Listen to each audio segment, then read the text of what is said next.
Hello everybody, and welcome back to another video. In today's video, we'll be taking a look at the 2024 presidential election, and I'll be talking a little bit about Joe Biden and why I think that Democrats would be better off if he did not run.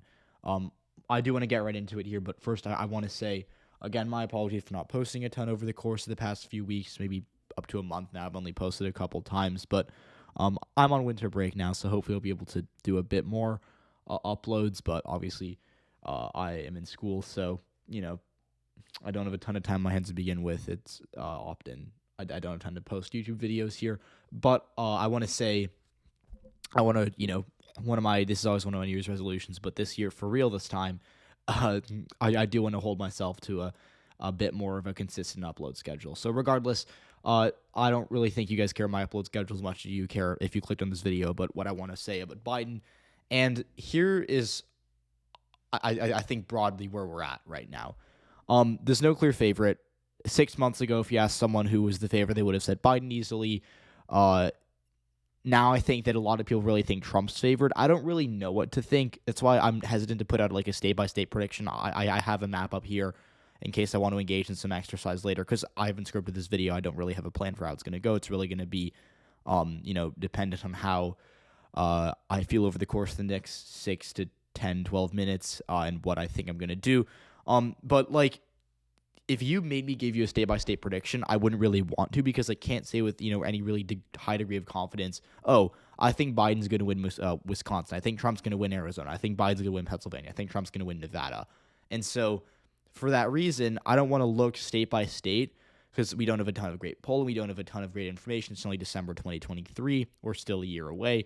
But there are some themes that I think are going to stay with us throughout the course of this election, and those themes are really bad for Joe Biden. So the number one theme, this has been consistent for the past 2 years, really, is people don't like the way Biden has handled the economy.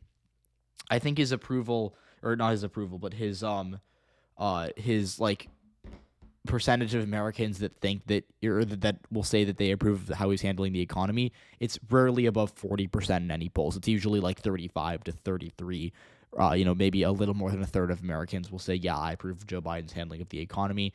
And that isn't like a death sentence, because in 2018 and in 2020, we saw Donald Trump had pretty good numbers on the economy. The majority of Americans in those polls, or at least the plurality, would say, yeah, I approve of the way Trump handles the economy. But in 2018, Republicans lost the popular vote by 9. In 2020, Trump lost the popular vote by 4.5, which is pretty bad for an incumbent president. So, the economy is a little overrated, in my opinion, in terms of how much it affects the American electorate. I think everyone's like, oh, it's the economy, stupid. But that quote has kind of become antiquated to me, at least. And again, in 2022, like, this was true last year, a little more than a year ago. Biden was terrible in the economy. Inflation was worse than it is now. Gas prices were higher than they are now in fall 2022. And Democrats did pretty well nationwide, because voters were more concerned about other things. Only about 35 to 37% of the electorate said inflation was the number one issue, and then the rest of it was abortion, guns, systemic racism. Some of it was immigration, and crime, which really helped Republicans, but there were a lot of other issues that were favorable to Democrats. So this is all to say, look, the economy hurts Biden, and I doubt we're going to see any sort of recovery for Democrats between now and November 2024. The economy could be amazing. I think Biden would still have a pretty bad, we'd probably still be seeing pretty bad numbers on it, just because Americans perceive him to be bad at it for whatever reason. Whether or not you think Joe Biden has handled the economy well, it's pretty clear that no matter what he does, he's kind of in this ditch that he can't really get out of.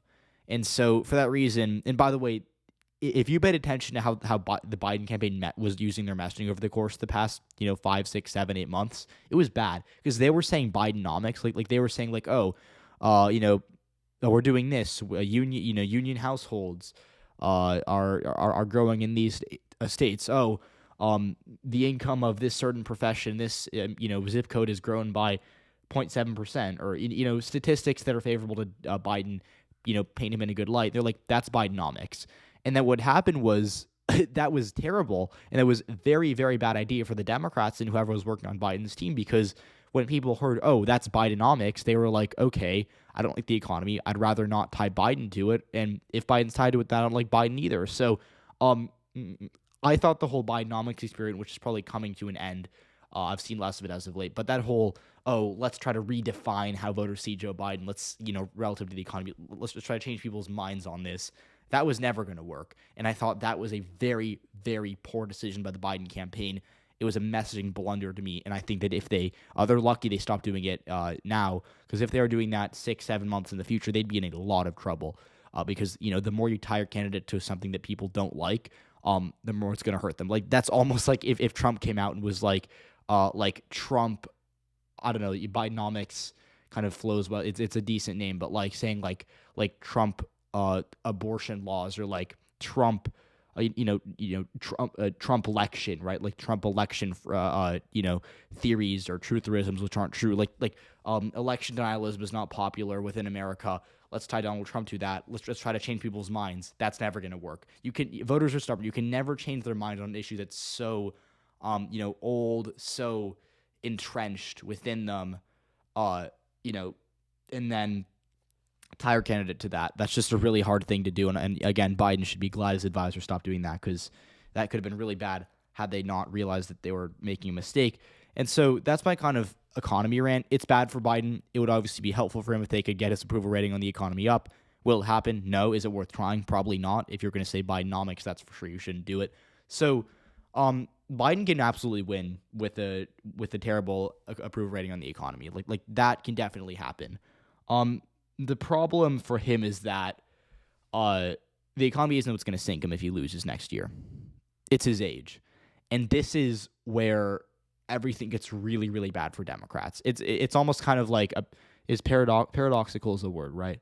I'll just say it's a paradox because I don't want to be speaking in broken English. But it's kind of a paradox how there's nothing Biden can do about his age other than not run, right? Like Biden's 81, so and he will be. Let me think. He turns 82 in November, like a few weeks after the election. So let's say he wins re-election on November 4th. Is it? Yeah, November 4th, November 6th, one of those days. 2024. His birthday is on like November 20. It's around Thanksgiving. I know that. So he'll be 86. In 2 or so months when he leaves office, in January 2029. Like that's real. Like that is 8 years above the national life expectancy of an American. I think it's 78, maybe give or take a year or two. But like 86 is really old, and I don't think that anyone here needs me to tell them that. And an 86-year-old president, that is a job that I probably could not do. And I am young, and I'm supposedly in the prime of my life right now, maybe. And I could not run on 4 hours, 3 hours of sleep every day, making very, very important decisions for the most powerful country in the world, being probably the most powerful person in the world, right? Like that is a job that most people can't do, let alone an 86-year-old man. So, obviously, I'm not going to say Biden can't do the job. That's not my job. Vote for him if you like him. Don't vote for him if you don't like him. I don't care. But the average American is never, ever going to think that an 86-year-old man, or even an 81 or 82-year-old man, is going to be the best person for the job. That's never going to happen. Especially when like once you hit that 80 mark, it gets really bad. And again, everyone talks about how Ronald Reagan was really old when he won re-election. He was 73. He was practically a middle schooler compared to Joe Biden, right? Biden will be 82 running for, or 81 running for re-election. Reagan was 73. So, it's just really bad. And, when you look at polls like this, which I had pulled up at the beginning of the video, few U.S. adults want a Biden versus Trump rematch in the 2024 election, which is, just one poll. Obviously, you can find a billion of these polls. I'm not going to, have 30 tabs open and scroll through all of them just to show you the headlines, waste my time, and crash my computer in the process. But, what I mean when I say most people don't like Trump, most people don't like Biden, and most people don't really want to see a Biden versus Trump rematch. And so, if I'm being completely honest here, it's in Democrats' best interest that Trump runs, because he is a pretty weak Republican, especially with his charges related to the election and the classified documents at Mar-a-Lago from last summer. He's a really beatable candidate, but Biden is 81 years old. He is a 39% approval rating right now, on the downward, by the way. It could get worse easily by November 2024. And so I think Democrats are going to really, they're going to really, have to consider how they can deal with this in a way that doesn't involve dropping Biden from the ticket. And the answer is they probably can't. Like, there's no way to, convince Americans, 81 years old, that's fine. Like, that's a, good enough number for me. I'm going to vote for Biden. Like, that's not going to happen. And obviously, they're going to want to downplay age as much as they can. They're not going to be like, 81's actually really, cool age. It's young, right? Like, they're not going to try to do that. At least they shouldn't. If they do, then they're losing the election no matter what. And so I think Biden shouldn't run again if I'm a Democrat. I really think that there are advantages to being an incumbent president, and they do not outweigh what we've seen from Joe Biden and the electoral handicap that his age presents to Democrats across the country. I don't think Kamala Harris will be that much better, but I think this is a hot take because I've been saying for years on this channel that Kamala Harris, I think, is a weaker candidate because her approval rating is also pretty bad because she didn't really do that well in the 2020 primary. She doesn't really have any evidence that she would be an amazing candidate either. I also think that she's less popular than Biden is with the progressive wing of the party in many ways, so she would present a lot of problems too. But I'm kind of thinking, and like I don't really have the secret answer in my mind where I'm going to say, this is what I really think.